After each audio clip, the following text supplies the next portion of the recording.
Lakers versus Thunder Game 4 Preview. Maswisweep na ba ng OKC ang Lakers o may pag-asa pa? At LeBron James huling laro na ba sa Lakers kapag natalo?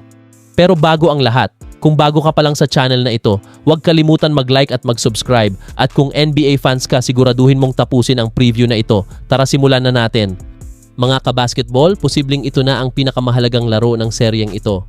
Ang Game 4 sa pagitan ng Oklahoma City Thunder at Los Angeles Lakers ay hindi na basta simpleng playoff game lang. Para sa OKC, ito ang pagkakataon para tapusin ang serye. Para sa Lakers, ito ang laban para mabuhay pa ang kanilang season. Sa ngayon, hawak ng Thunder ang 3-0 series lead.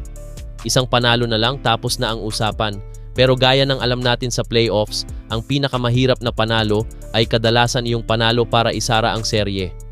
Ngayong breakdown, pag-uusapan natin kung bakit kontrolado ng OKC ang serye, ano ang kailangang baguhin ng Lakers, at sino ang may pinakamalaking pressure sa Game 4. Bakit lamang ang OKC sa serye?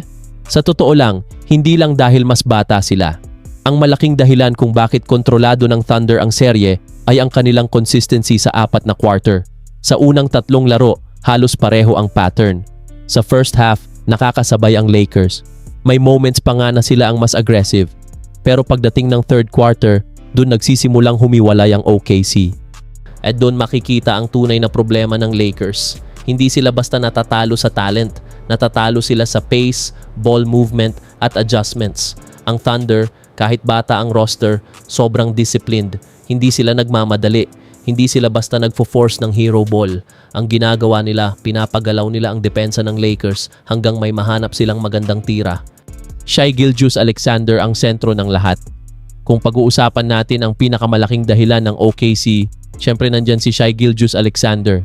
Sa seryeng ito, sobrang composed ni Shai. Hindi mo mararamdaman na playoff pressure. Ang maganda sa laro niya, hindi siya kailangang sobrang explosive para maging dominant. Kaya niyang basahin ang depensa. Kapag sumikip, pumapasa siya. Kapag may isolation, kaya niyang umatake. Kapag kailangan ng mid-range, automatic halos. At ang mas delikado, kapag nag-adjust ang Lakers para pigilan siya, mas nagiging open ang teammates niya. Yan ang pinakamahirap bantayan. Hindi lang siya scorer. Siya ang tempo ng buong OKC. Kapag kontrolado ni Shai ang pace, kontrolado ng Thunder ang laro. Malaking factor din si Chet Holmgren. Isa pang malaking problema ng Lakers ay si Chet Holmgren. Hindi lang dahil sa scoring. Mas malaking impact niya ay sa depensa. Sa tuwing may drive ang Lakers, ramdam mo na may presence sa paint. Nagiging hesitant tuloy ang Lakers. Imbes na diretso sa basket, napipilitan silang mag-kick out o mag-settle sa jumpers. At kapag hindi pumapasok ang outside shots, doon lalong lumalaki ang lamang ng OKC. Sa modern NBA, sobrang importante ng rim protection. At sa seryeng ito, si Chet ang isa sa pinakamalaking dahilan kung bakit hirap ang Lakers sa easy points. Ngayon, punta tayo sa Lakers. Sa totoo lang, ang problema nila hindi lang depensa. Ang mas malaking issue ay kulang sa consistent na scoring support. Oo, nandyan si LeBron James. Oo, may moments si Austin Reeves. Pero sa playoffs, hindi sapat ang dalawa lang. Kailangan mo ng third scorer.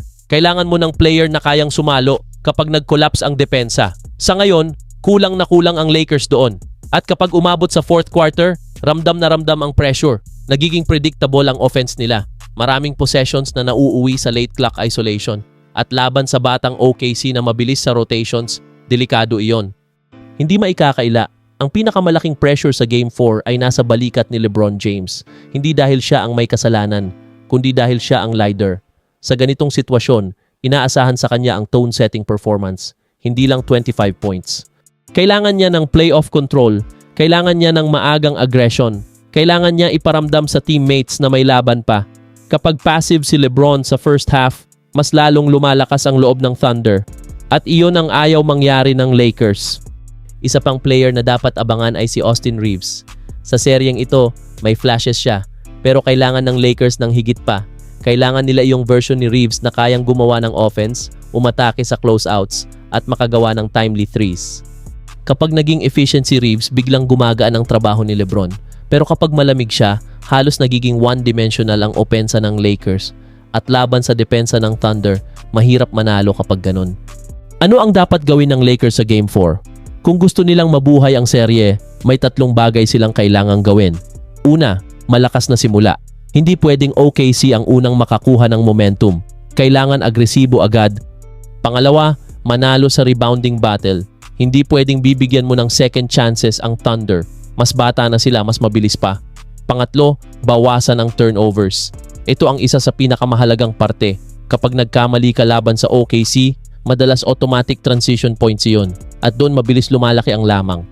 Bakit pabor pa rin ang OKC kahit nasa home court ang Lakers, pabor pa rin ako sa Thunder? Bakit? Kasi sa unang tatlong laro, nakita na natin kung sino ang mas stable.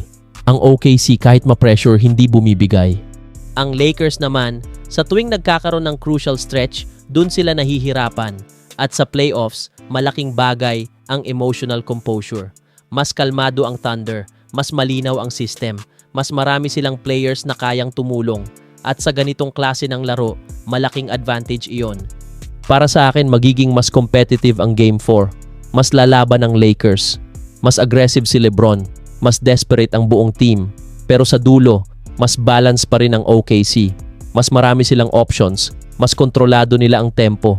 At kapag close game ito sa final 5 minutes, mas may momentum ang Thunder. Prediction ko, OKC Thunder 114, Lakers 104. At kung mangyari iyon, tapos na ang serye. Mga kabasketball, kayo ba? Matatapos na ba ng OKC ang serye sa Game 4? O makakakuha pa ng isang panalo ang Lakers? Comment down below ang prediction ninyo. Peace out!